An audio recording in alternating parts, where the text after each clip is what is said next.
뭐라는 다시 그러니까 현대문학사와 이제 고전문학사를 하는 이유가 이제 우리가 뭐 운동을 해도 기본기가 있지 기본 그 이제 기본기를 갖춰야 돼. 그래서 기본기를 갖추기 위해서 필요한 거야. 음, 그래서 이제 이게 그 전반적으로 현대문학사와 고전문학사를 하면 이 시대에는 이런 문학이 필요했고 이 시대에는 이런 문학이 필요했다. 그래서 이제 문학적 배경을 좀 알아갈 필요가 있기 때문에 그래. 자, 현대문학이란 자 개화기 이후부터 현재까지야. 이제 개화기는 어, 이제 1894년 하나팔구사 그 이후를 개화기라 그래. 그래서 현재까지 현대문학이라 그래. 핵심표는 이제 한문 과거에는 이제 우리가 한문을 많이 썼지. 한문 문학에서 이제 한글 중심이야. 학문에서 한글 중심이고 집단적이지. 옛날에는 이제 고전 문학이 좀 그래. 그는 개인 중심이야. 개인. 그러니까 개인의 뭐 사랑, 이별, 아픔 이런 것들 많이 썼죠. 그래서 한글 중심으로 많이 발달합니다. 그리고 감정과 현실, 그러니까 교술적이야. 그러니까 뭐 이제 공동체 교훈 이런 걸 얘기하는데 그런 교훈에서 이제 감정과 현실적 표현, 그 감정과 현실적 표현을 되게 중요시 여깁니다. 이게 한글, 개인 중심, 감정과 현실 표현, 이게 현대문학의 특징이야. 그래서 사람의 삶과 시대를 솔직하게 드러내는 문학, 예, 실제적인 이제 사람의 삶의 이야기를 드러내는 문학이 바로 현대문학이다. 자, 그래서 19세기 말 1910년대에 뭐 중요도는 크진 않아요. 이제 나라가 위기에 처했을 때 이제 깨우침을 강조하죠. 이렇게 살아야 한다. 그러니까 아직까지 교훈 중심이지. 교훈 중심이야.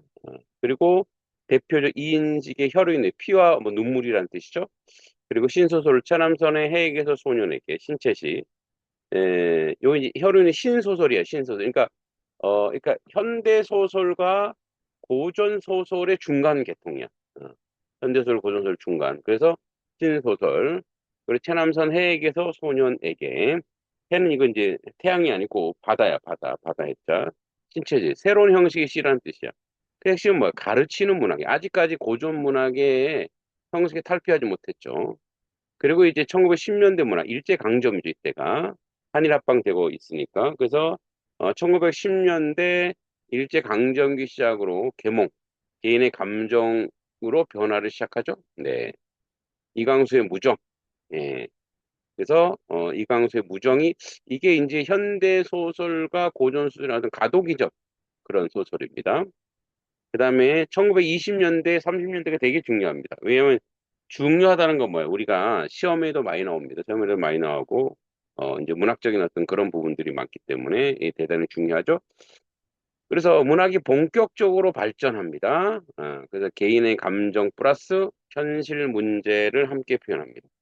그리고 문학이 본격적으로 발전해서 개인의 감정에서 현실 문제를 함께 표현하고 김소월의 진달래꽃, 이별의 정한, 한용운의 님의 침묵, 사랑 플러스 민족, 이상화의 저항시 이런 것들.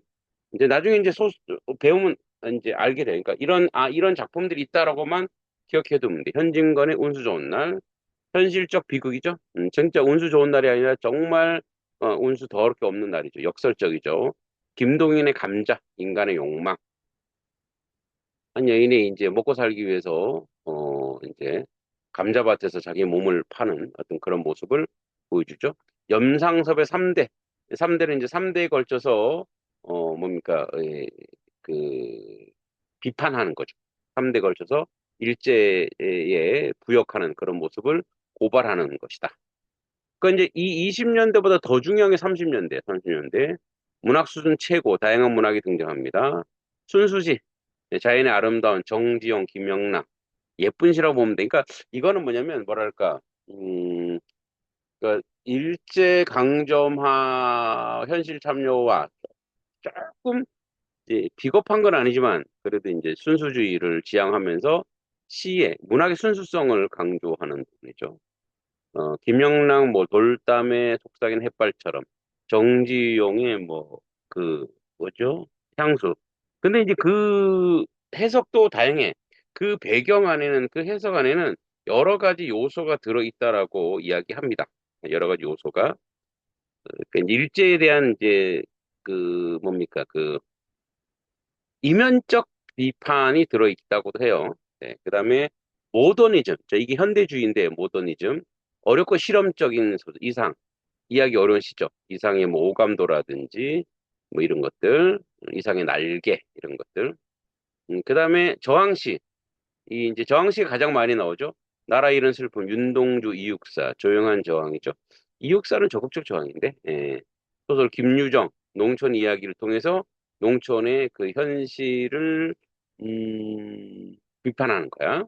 박태원의 도시 이야기, 그다음에 박태원의 뭐 천변 풍경, 지금 청계천을 얘기해. 천변 풍경, 이상 인간의 내면, 그죠? 다양성이 확 드러나는데 이 대단히 중요하죠.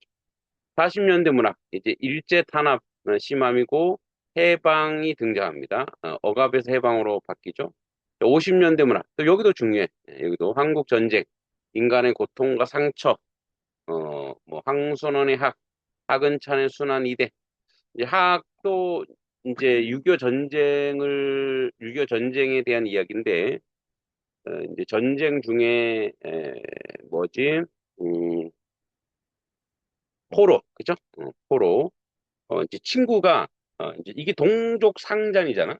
친구가 이제 하나는 빨갱이, 속된 말로 빨갱이고, 하나는 이제, 이 국방군이야. 그러니까 이제 그 군인이야.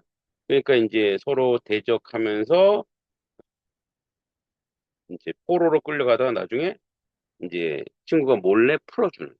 그래서 그 학은찬의 순환이대. 순환이대는, 우리도 한번 읽어본 적 있지. 순환이대. 순환이대는 이제 아버지는 일제시대 징용으로 끌려가서, 어,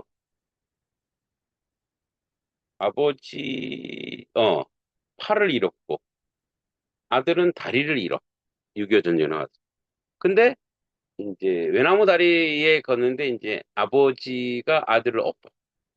그래서 둘이 헤쳐나가는 거. 좀 긍정적이죠. 순환이대. 전쟁과 상처입니다. 60년대 문학, 사회 문제 관심하죠. 그러니까 이제 독재 정권에 대한 어떤 저항이죠. 그래서 이제 참여 문화, 그 다음에 리얼리티라 그러죠. 그래서 김수영의 자유, 최윤훈의 광장, 대단히 중요합니다. 광장, 분단에 대한 이야기. 어, 사회 참여죠. 7, 80년대 문학. 이제 요즘 이제 요로 많이 나오죠. 요 부분이. 그래서 산업화, 조세희의 난장이가 쏘올린 작은 공 이런 것들이죠. 산업화 문제, 가난 노동 문제, 그죠? 이런 것들. 사회 비판하고 90년대 이후 이제 개인의 다양성. 그래서 계몽, 그다음에 개인, 현실, 다양, 전쟁, 참여, 비판, 뭐 다시 개인. 그러니까 개인으로 갔다가 현실, 참여, 다양성, 전쟁. 그러니까 이제 이게 역사적 배경과 연결해서 이렇게 흘러갈 수밖에 없는 그런 구조죠. 예. 자, 그럼 이제 우리가 한번 문제 봅시다. 현대문학의 시작 시기는 언제입니까? 예, 개화기 이후죠. 대화문학의 특징은 뭐죠? 계몽성과 교훈성이죠. 서류의 작가 이인직, 무정의 작가 이강수. 이강수, 이인직 중요합니다. 1920년대 시의 특징이 무엇입니까? 개인의 감정과 현실을 표현했죠. 자, 진달래꽃의 주제, 이별의 정한. 그 다음에 님의 침묵의 님은 조국을 얘기하죠. 운수 좋은 날의 특징은 뭐죠? 현실 비판과 비극. 자, 1930년대 순수 시의 특징, 자연의 아름다움을 표현했죠. 모더니즘의 시의 특징은 뭐죠? 실험적이고 어려워. 모더니스트랄죠. 윤동주 시의 특징은 뭐죠? 내면 성찰과 저항. 1950년대 문학 중심 주체는 뭡니까? 전쟁과 상처. 순환 2대 주제는 무엇이죠? 전쟁의 고통. 자, 60년대 문학의 특징은 사회 참여. 광장의 핵심 주제는 분단과 인간의 갈등. 1970년대 문학의 특징은 뭐죠? 산업화를 비판하죠. 난쟁이가 쏘올린 자궁공은 주제는 사회 불평등. 1990년대 문학의 특징은 무엇이죠? 개인 중심과 다양성. 현대문학의 가장 큰 특징은 현실과 인간의 표현이죠. 현대문학 공부할 때 가장 중요한 건 뭐냐면 시대의 흐름을 이해하는 거죠. 이 시대의 흐름을 쭉 이해. 자, 그러면 이제 전체를 한번 정리했는데 그 중에 이제 작품 하나를 아주 중요한 작품 하나를 하나 보겠습니다. 어, 자, 우리, 주원아, 이거 현진건이 운수 좋은 날 알지? 요거 알지? 내가 문제 줘봐. 요거 아는 거지? 오케이. 자, 그러면 이제 모르는 걸 해야지. 바로 문자 줘. 자, 그 다음에, 이거보다도,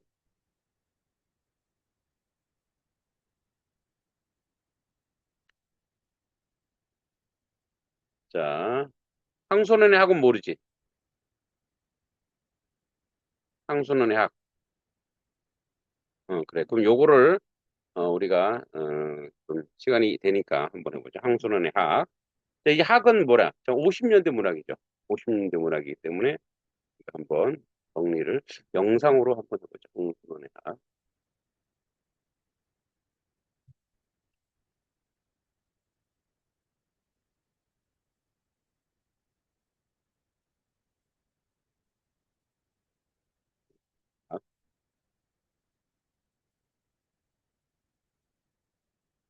여러분은 누군가를 진정으로 용서한 적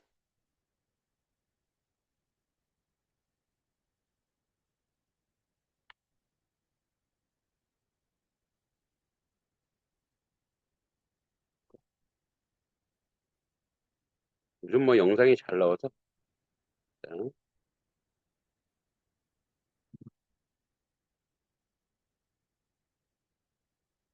적이 있나요? 혹은 무엇인가 누구에게도 말하지 못한 잘못을 해서 용서받고 싶은 사람이 있으신가요? 오늘 우리가 함께 할 이야기는 용서와 화해에 대한 이야기입니다.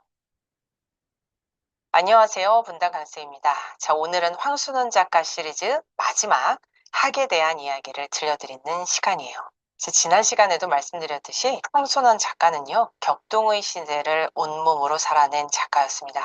평안남도에서 태어나 평양에서 성장하고 일본 유학을 거쳐서 해방한 다음에 월남한 그는 한국 현대사의 아픔과 혼란을 작품에 담아냈어요. 하지만 이러한 아픔과 혼란에도 불구하고 황순원 작가의 작품 속의 인간들은 굉장히 따뜻하고 순수해요. 이렇게 격동의 시대를 온몸으로 겪었음에도 황선원 작가는 평생을 통해 인간의 본질적인 어떤 아름다움, 또 순수성 이런 것들을 탐구했는데요. 이번 작품에도 이런 황선원 작가의 색채가 물씬 드러납니다. 자, 오늘 함께할 작품 학 또한 작가가 살아낸 격동의 시대, 한국인에게 가장 큰 아픔으로 남은 한국전쟁의 비극이 배경이에요. 이렇게 비극적인 시대 속에서 인간이 잃지 말아야 될 가장 귀중한 가치에 대해서 질문을 던지는 작품입니다. 자, 이제 오늘의 이야기 한번 시작해 볼까요? 자, 소설 학의 중요한 인물은요, 덕재와 성삼이에요. 덕재하고 성삼이는요, 어린 시절 한 마을에서 자라난 친구 사이입니다. 그러던 두 사람의 비극이 시작이 됐어요. 한국전쟁이 한창이던 어느 날, 반대편 병사로 만나게 된 거죠. 덕재는 북쪽 군인으로, 성삼이는 남쪽 군인으로 서로 적이 되어서 다시 만나게 된 겁니다. 6.25 전쟁의 포석이 멎은 가을이에요. 38선 접경의 작은 북쪽에 있는 마을은 황폐함과 숨지긴 공포로 감돌고 있었습니다. 성삼이는 치안대한 복장으로 권총을 차고 마을로 들어섰고요. 호승줄에 묶인 북한포로 덕재를 인솔하고 있었어요. 그런데 그 포로는요, 사실 다름 아닌 어린 시절 한 마을에서 함께 뛰놀던 그의 단짝 친구였죠. 전쟁은 두 사람을 남과 북으로 갈라놓아서 적대 관계로 제해하게 만든 거예요. 성삼이는 덕재가 잡혀오니까 스스로 호송을 자청을 했어요. 그리고 이제 두 친구는 말없이 고갯길을 넘고 있었습니다. 호송길은 어색한 침묵으로 가득해요. 덕삼이는 애써 무덤덤한 얼굴로 앞장섰는데 마음속에는 친구에 대한 그리움, 또 한편 이런 상황에 대한 분노가 막 뒤엉켜 있었죠. 한때는 너무도 좋아했던 친구였기 때문에 그랬을 거예요. 현재 이 상황에 대한 말할 수 없는 분노가 막 이렇게 올라오는 거죠. 그렇게 가다 보니까 길가 언덕에 어렸을 적 두 소년이 함께 오르는 밤나무가 보입니다. 성삼의 머릿속에는 순간 어린 시절의 장면들이 스쳐 지나가요. 한때 호박잎을 말아서 담배 흉내를 막 내면서 함께 피워보다가 쓴 연기에 막 기침을 하면서 깔깔깔깔 des던 어떤 기억도 떠오르고요. 마을 혹부리 영감네 밤나무에 막 몰래 올라갔다가 들켜서 혼쭐이 났던 추억들이 떠오릅니다. 순수했던 유년 시절의 장난들은 잿빛 현실 속에서 아스라히 빛나면서 성삼이의 가슴을 막 아프게 합니다. 그러나 그는 곧 마음을 다 잡으며 표정을 굳게 했어요. 지금 내 앞에 덕재는 그때 그 친구가 아니라 저 녀석은 적이야 이런 생각이 막 고개를 들었기 때문이에요. 자, 어린 시절의 추억이 떠오를수록요, 지금의 상황이 너무 괴로운 성삼이는 속에 맺힌 말을 더 이상 참지를 못해요. 그리고 걸음을 멈추더니 분노가 솟아서 막 목청을 높여요. 그리고 자기도 모르게 다음과 같이 고함을 칩니다. 야, 이 자식아! 너 그동안 사람을 몇이나 죽였냐? 성삼의 고함에 고요했던 가을 들판 공기가 서걱서걱거리면서 막 갈라지는 것 같아요. 말없이 덕재가 성삼을 이렇게 봐요. 성삼은 눈을 부릅뜨고 또 다그치면서 외치죠. 다른 대로 말해. 무슨 사명을 띠고 너 숨어 있었냐? 괜히 막 이 상황이 너무 마음에 안 드니까 막 삐딱하게 빈정대면서 말하는 거죠.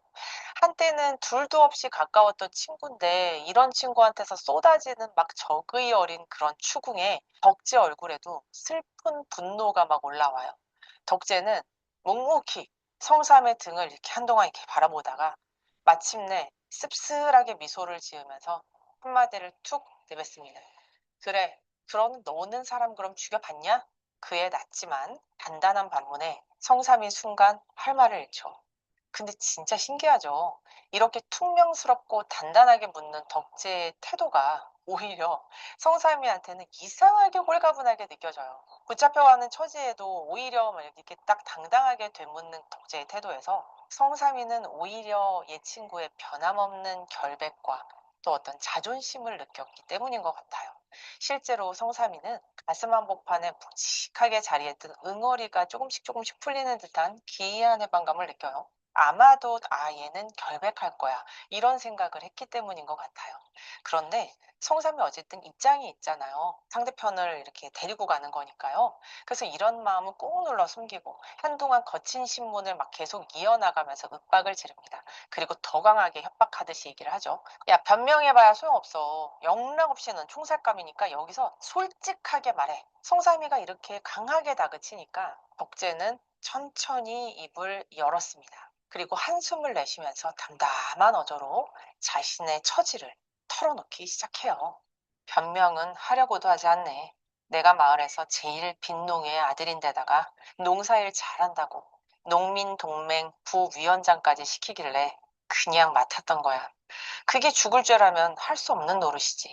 나는 옛날이나 지금이나 땅 파먹는 재주밖에 없는 사람이야. 덕질의 목소리는 차분했어요. 근데 그 속에 자신의 결백을 밝히고 싶은 어떤 절절함, 또 억울함, 이런 게 막 배어 있었죠. 송삼이는 말없이 그의 목소리를 그냥 듣습니다. 덕재는 잠깐 말을 멈췄다가 조용히 덧붙입니다. 지금 집에 아버지가 반년째 알아 누워 계셔. 이 한마디에 성삼이의 눈빛이 미묘하게 흔들리죠. 덕재 아버지, 성삼이가 잘 알아요. 그 덕재 아버지는 호랍인데요. 하나뿐인 아들을 키워온 가난한 농부였고, 칠순이 가까워서 허리가 다 굽은 노인이었어요. 성삼은 이런 덕재의 집안 사정을 너무도 잘 알았기 때문에 이제 잠깐 말문이 막혔습니다. 그리고 예전에 둘이 함께 막 놀려서 울리곤 했던 키 작고 똘똘했던 소녀, 꼬맹이와 덕재가 결혼했다는 사실도 알게 돼요. 성삼이와 덕재가 그렇게 놀려서 매일 눈물을 막 짓게 만들었던 그 꼬맹이와 덕재가 결혼을 했다니. 꼬맹이 이야기하면서 두 친구의 얼굴에 미소가 피어오릅니다. 그리고 농사를 두고 갈 수 없다며 끝까지 고집을 부린 아버지를 두고 갈 수 없어서 덕재가 피난을 가지 못하고 남아 있었다는 사실도 알게 돼요. 성삼이는 덕재 얘기를 들으면서요, 자신의 아버지도 떠오릅니다.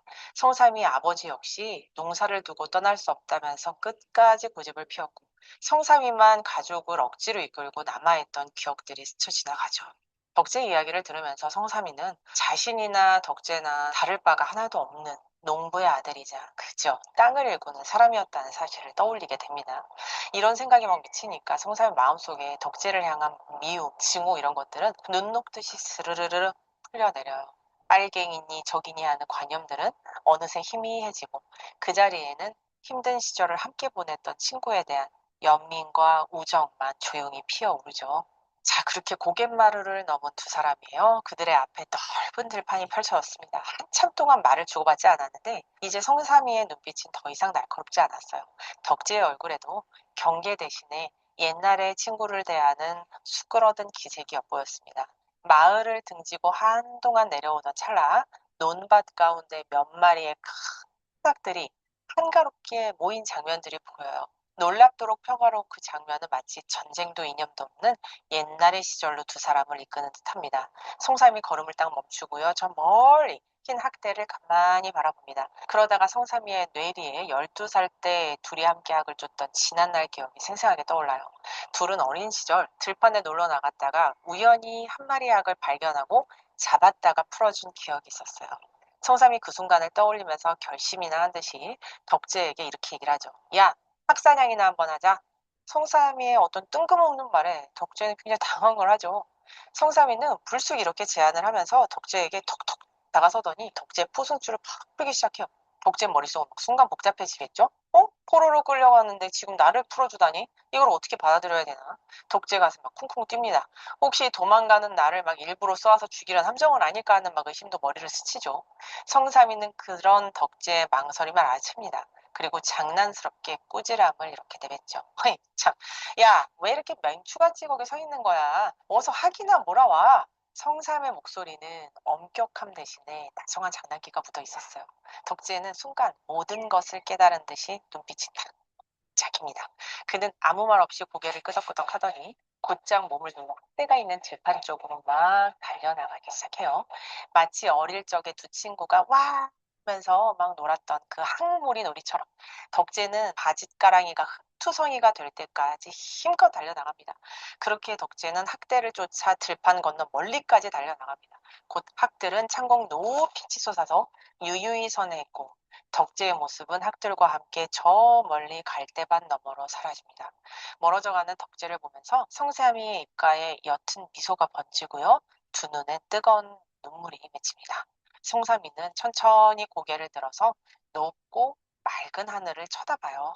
때마침 두세 마리의 학이 높푸른 가을 하늘에 커다란 날개를 펴고 유유히 날아가고 있습니다. 성삼이의 눈에는 저 학들의 뒷모습이 어느새 자유를 향해 날아가는 자신과 덕재의 모습처럼 겹쳐 보여요. 자, 오늘의 작품 학 이야기 어떠셨나요? 6.25 전쟁은 우리 민족의 가슴속에 깊은 상처를 남겼습니다. 정확한 명분도 이유도 잊은 채 동족끼리 서로를 죽고 죽이는 가운데 심지어 가족까지도 서로를 향해 총부리를 겨누고 불신과 증오하는 상황이 되었던 것이 당시의 모습이었죠. 전쟁이 발발하면서 한반도는 남한과 북한으로 분단이 되고요. 수많은 가족들이 갑작스럽게 서로 다른 진영에 그냥 속하게 되었어요. 당시의 어떤 혼란, 피난, 강제 동원, 강제 징집으로 인해서 가족 구성원이 남한군과 북한군으로 각각 따로따로 소속되는 일은 실제로 빈번하게 발생했던 일이에요. 가족 중에 일부는 남한에 남거나 피난을 가기도 했고요. 일부는 북쪽에 남거나 강제로 동원돼서 남북 양측 군인으로 복무하는 경우도 있었죠. 덕재와 성삼이의 상황도 딱 마찬가지입니다. 둘은 어렸을 때 온갖 장난을 같이 하던 단짝 친구지만 어느 사이 적으로 만나게 된 거죠. 어떤 개인적인 그런 선택의 문제가 아니에요. 격동의 시대에 휩쓸려서 그저 살아남기 위한 선택들로 인해서 벌어진 문제였으니까요. 그러나 황선원 작가는 작품을 통해 우리에게 이렇게 끔찍한 상황에서도 한 줄기 희망을 보여주고 있습니다. 전쟁의 증오, 이념의 장벽, 부술 수 있다고 보여주고 있어요. 작품 속에서 비상하는 학들과 함께 어우러져 사라지는 덕재의 모습은 전쟁의 증오와 이념의 장벽을 넘어서 학처럼 비상하는 두 친구의 우정을 보여줍니다. 그리고 두 친구의 운명을 가른 전쟁의 아픔을 넘어 이 끔찍한 시대를 극복할 수 있다는 희망을 안겨주면서 끝나게 돼요. 자, 중심 소재들의 의미도 한번 살펴볼까요? 여기서 학충은요, 인간성의 아름다움, 용서와 화해의 마음을 의미하고요. 학은요, 전쟁으로 상처 입은 순결한 영혼, 평화에 대한 갈망을, 총과 전쟁은 인간의 영혼과 관계를 파괴하는 폭력을 상징합니다. 자, 오늘도 여러분들의 감상을 듣기 위해 퀴즈를 준비했어요. 힐링 퀴즈 타임. 자, 첫 번째입니다. 덕재와 성삼이는 어떤 관계였나요? 자, 두 번째요. 작품에서 학춤은 어떤 의미를 가지고 있나요? 정답과 함께 여러분이 생각하는 용서와 화해에 대한 이야기도 댓글로 남겨주시면 좋겠습니다. 가장 공감이 가는 댓글을 남겨주신 분께 저자의 친필 서명이 담긴 책을 선물로 드려요. 자, 오늘 소설학 어떠셨나요? 어떤 시대든 아픔은 있지만요. 저는 이렇게 소중한 이들과 총뿌리를 겨누는 비극적 시대에 태어나지 않은 게, 다행이다. 이런 생각을 잠깐 해봤어요. 그리고 누군가를 향한 분노와 증오는 어쩌면 실제로는 실체가 없는 게 아닐까? 우리는 분노하는 대상과 그 대상을 둘러싼 주변의 상황에 대해 얼마나 정확하게 알고 있는 걸까? 만약에 내가 상대였다면 다른 선택을 할 수 있었을까 하는 생각도 한번 해보았습니다. 자, 지금까지 분당 강쌤이었습니다. 다음 시간에도 여러분의 마음을 따뜻하게 만들어드릴 문학의 시간으로 다시 찾아뵐게요. 감사합니다. 잘 들었지? 오케이. 오늘, 이제 현대문학에 대해서 여기까지 하고, 그, 시험 범위랑, 문학 작품이면 작품, 올려주고, 시험 기간도 올려주고, 그리고, 그, 요, 뭐지? 그 문법, 그 사이트에 가고, 그 다음 거 또 정리하도록 하고. 그래, 오늘 수고했어.